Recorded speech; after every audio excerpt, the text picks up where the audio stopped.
అసలు ఈరోజు ఈ విషయం మాట్లాడితే కాంట్రవర్సీ అవుతుందో లేదో నాకు తెలియదు, కానీ మాట్లాడదాం అనుకుంటున్నా. బయట మార్కెట్లో దొరుకుతున్న హెయిర్ ఆయిల్స్లోని కెమికల్స్తోని ఫ్రాగ్రెన్స్తోని ఇన్ఫ్యూజ్ చేసినా కూడా ఆ హీరో చెప్పాడని ఈ హీరోయిన్ చెప్పిందని మనం గుడ్డిగా వెళ్ళి వాడేస్తున్నాం తప్ప అసలు అది వాడితే మన స్కాల్ప్కి ఎంత డ్యామేజ్ అవుతుంది, మన హెయిర్ ఫాజిల్స్కి ఎంత డ్యామేజ్ అవుతుంది, దానివల్ల మనకి హెయిర్ ఫాల్ పెరుగుతుందా తగ్గుతుందా, అందులో ఉన్న ఇంగ్రీడియంట్స్ ఏంటి అని ఒక్కసారైనా మనం చెక్ చేసుకొని కొన్నామా? కేవలం ఆ హీరో చెప్పాడు ఈ హీరోయిన్ చెప్పిందని గుడ్డిగా నమ్మి వాడేస్తున్నాం, కానీ ఆ హీరో నిజంగా హీరోయిన్ వాడుతున్నాడో లేదో మనకు తెలుసా? తెలీదు. వాళ్ళు చెప్పారు, టీవీలో వచ్చింది చూసుకునేసాం అంతే. పూర్వం ఓల్డెన్ డేస్లో 50 to 100 years బ్యాక్ ఏ కెమికల్స్తో తయారు చేసిన హెయిర్ ఆయిల్స్ ఉన్నాయని అప్పుడు మగవాళ్ళకి ఆడవాళ్ళకి సమానంగా భుజాల వరకు హెయిర్ ఉండేది.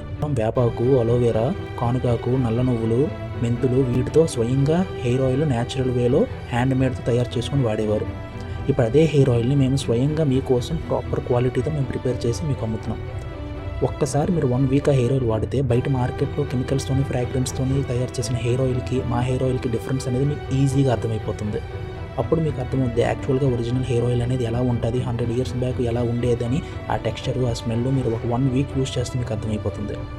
మాది హెయిర్ ఆయిల్ అనే బ్రాండ్ ఒక బ్రాండ్ కాదు, ఇది మనందరి నమ్మకం.